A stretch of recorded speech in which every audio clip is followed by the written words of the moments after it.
झुणक्याचा अगदी पारंपरिक असा आणि आपल्या चालत आलेला परंपरेनुसार झुणका भाकर तयार आहे। तर पहा किती सुरेख झाला आहे, अगदी अस्सल महाराष्ट्रीयन झुणका। नमस्कार मंडळी, मी कोमल तुमच्या सगळ्यांचं आपल्या कोमल नागमे पाटील या रेसिपी चॅनलमध्ये खूप सारं स्वागत करते। तर आज आपण अस्सल महाराष्ट्रीयन रेसिपी घेऊन आलो आहोत, ती म्हणजे झुणका भाकरी। अगदी सोपी आहे, खूप पटकन होते। तुम्हाला भाजीला काय नसेल किंवा तोंडाला काही चव येत नसेल तर अप्रतिम रेसिपी आहे। मी याच्या आधी पण सांगितलं होतं, पिठलं आणि झुणकामध्ये फरक असतो। इव्हन झुणका सुद्धा वेगवेगळ्या पद्धतीने करण्याची पद्धत आहे। आज मी जो झुणका तुम्हाला दाखवणार आहे तो अख्ख्या महाराष्ट्रावर केला जातो, त्याच पद्धतीने पण माझ्या घरी पण झुणका केला जातो, तो थोडासा वेगळा असतो। तो पण झुणका आपण एक दिवशी पाहणार आहोत। आज आपण अस्सल महाराष्ट्रीयन झुणका पाहणार आहोत। चला तर मग रेसिपीला सुरुवात करूया। झुणका करणार आहोत तर झुणक्यासाठी आपल्याला काय काय लागणार आहे, तर इथे मी लसूण घेतलाय, त्याच्यानंतर कांदा घेतलाय। कांदा तुम्हाला हवा तेवढं कमी जास्त घेऊ शकता। एक वाटीसाठी एक कांदा मी घेतलाय, कोथिंबीर आहे, बेसन पीठ आहे, एवढं कॉमन गोष्टी लागणार आहे आपल्याला। त्याच्यातून मसाले पाहूया कोणते कोणते लागणार आहे। साठी फक्त आपल्याला 3 मसाले लागणार आहे, एक म्हणजे फोडणीचं साहित्य आणि तिखट आणि हळद। तर झुणक्यासाठी मसाले कोणते कोणते लागणार आहे, तर लाल तिखट लागणार आहे, मिरची पावडर ही तुमच्या कमी जास्त म्हणजे तुम्ही तुमच्या चवीनुसार कमी जास्त करू शकता। ज्यांना खूप जास्त तिखट खायचे ते जास्त ऍड करतात, ज्यांना मीडियम लागतात ते त्यानुसार ऍड करतात। त्याच्यानंतरून हे हळद आहे, तर हे जिरे आणि मोहरी आहे। आता नॉर्मली जेव्हा तुम्ही झुणका भाकर बाहेर कुठे खात असाल हॉटेलमध्ये वगैरे, त्याच्यात तिखट जास्त असतं, त्याच्यामुळे त्याला टेस्ट असते, एक लक्षात घ्या। आणि कोथिंबीरचं प्रमाण जास्त असतं, त्यामुळे त्या झुणक्याला टेस्ट असते। तर तुम्हाला हवे असेल तर त्यानुसार तुम्ही करू शकता तिखट जास्त। चला तर मग सुरू करूया झुणका बनवायला। भाकर बनवण्यासाठी तर मी तेल घेतलंय, तेल व्यवस्थित गरम झालंय।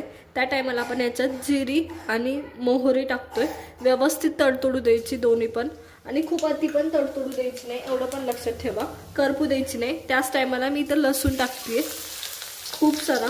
आता लसूण मी इथं कट करून घेतलाय, तुम्ही 1-2 घाव घालून फक्त त्याचे हाफ पार्ट करून जरी टाकला ना त्याची पण टेस्ट खूप भारी येते, तर त्या पद्धतीने पण तुम्ही टाकू शकता।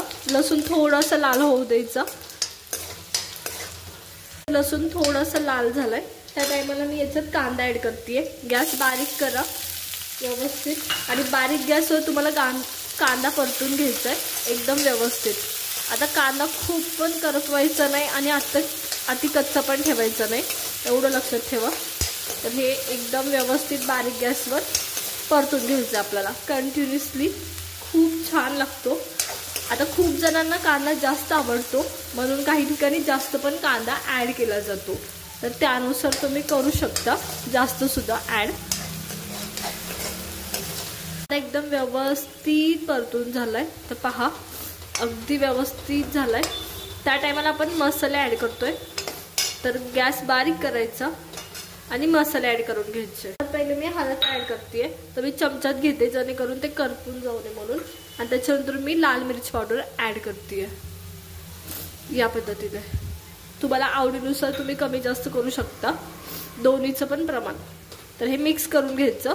आता करपण्याची शक्यता जास्त असते, त्या टायमाला लगेचच जेव्हा लाल मिरची पावडर टाकता तेव्हा बेसन ऍड करायला सुरुवात करायची। आता बेसन व्यवस्थित परतून घ्यायचं।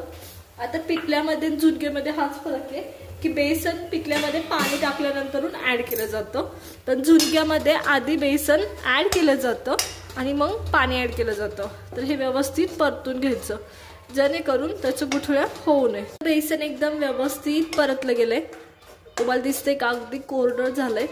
तर या टायमाला आपल्याला ह्याच्यात पाणी ऍड करायचंय। पाणी ऍड करताना थोडं थोडं करायचंय, एकदम करायचं नाही, झुणका करायचंय, पिठलं नाही। तर थोडं थोडं पाणी ऍड करायचं, आणि शक्यतो बेसन गरम असताना पाणी सुद्धा गरमच ऍड करा। पाणी ऍड करताना तर पाणी लगेच आटलं जातं कारण गरम आहे दोन्ही गोष्ट। सेम टायमाला मी याच्यात मीठ ऍड करतेय, तुमच्या चवीनुसार ऍड करायचंय। आता हे कंटिन्युअसली हलवत राहायचंय।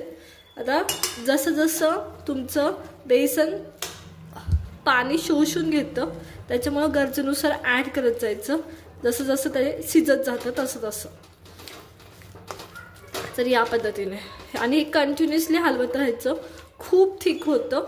तर तुम्ही पाहत असाल की मगाशी पाणी टाकलेलं पूर्ण आटून गेलंय, तर तुम्हाला हे कंटिन्युअसली करायचं आहे जोपर्यंत बेसन व्यवस्थित शिजलं जात नाही. पण ते ठीक पण ठेवायचं आहे, खूप पिठल्यासारखं नाही करायचं.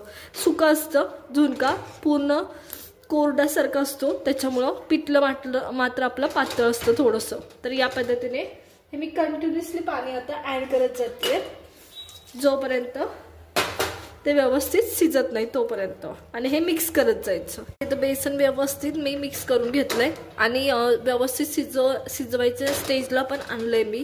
आपण 1-2 मिनिटं ह्याच्यावर ताट झाकणारच आहोत परत. त्याच्या आधी मी ह्याच्यात कोथिंबीर टाकतेय खूप सारी, आणि हे मिक्स करायची. आणि आता आपण हे ताट ठेवून शिजवून घेणार आहोत. तर गरजेनुसार तुम्हाला पाणी ॲड करायचं असतं झुणक्यामध्ये, एवढं लक्षात ठेवा, नाहीतर मग ते कच्चं राहतं. एकतर तुम्ही परतून घेतलं असतं त्याच्यामुळे थोडंसं काही होत नाही त्याला, पण व्यवस्थित शिजणं खूप महत्त्वाचं आहे. कारण झुणका अक्षरशः मोकळा मोकळा असतो, जसे तुम्ही वाटली डाळ करता वगैरे तसं. आता तुम्ही पहा की ताट आपण जेव्हा झाकून ठेवतो तर ह्याच्यातलं पूर्ण मॉइश्चर जाऊन अगदी वाटली डाळसारखं ते दिसतं. तर चला ताट झाकून घेऊ. आपण आता ताट झाकून ठेवतोय. 5 मिनिटं ठेवायचं. 4 ते 5 मिनिटं इनफ होतं. चला तर मग वाट पाहूया 4 ते 5 मिनिटं. आता हे बेसन ठेवून आपण 4 ते 5 मिनिटं झाली आहेत तर पाहूया. तर पहा असं होतं, आणि खूप अप्रतिम वास सुटतो लसणाचा, कांद्याचा, त्या बेसनाचा, झालेल्या झुणक्याचा. खूप खूप सुंदर वास येतो. तर मी आणखी थोडीशी कोथिंबीर ॲड करणार आहे आणि हे परत एकदा मिक्स करून घेणार आहे. तर पहा अप्रतिम झालंय. नक्की ट्राय करा. तिखट तुम्ही तुमच्या हवानुसार तुम्ही ॲड कमी जास्त करू शकता. तर हे मी तुम्हाला सांगितलं तसं अगदी वाटली डाळप्रमाणे जेव्हा तुमचं बेसन, तर जसं जसं थंड होत जातं बेसन तुमचं हे झुणका, तसं तसं वाटली डाळ टाईप दिसायला सुरुवात होते. तर नक्की ट्राय करा. तर खूप सुरेख आहे. तर हा आपला झुणका रेडी आहे. चला तर मग काढून घेऊया.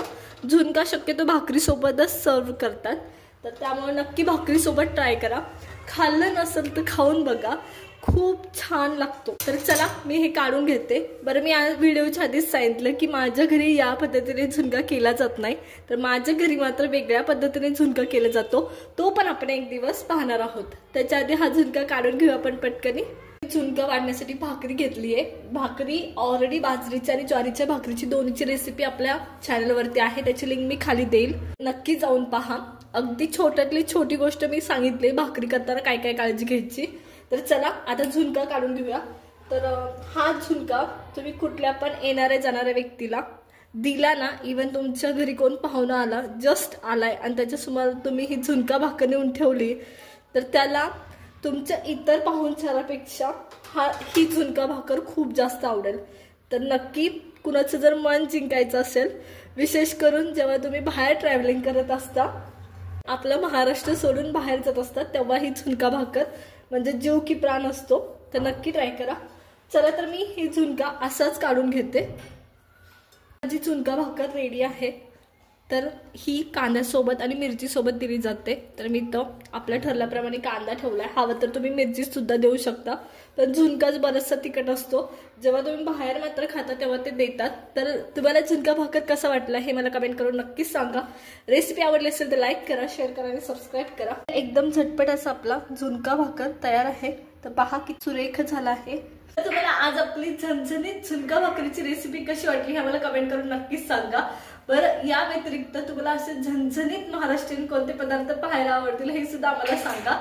तर भेटूया नवीन रेसिपी सोबत. तोपर्यंत धन्यवाद.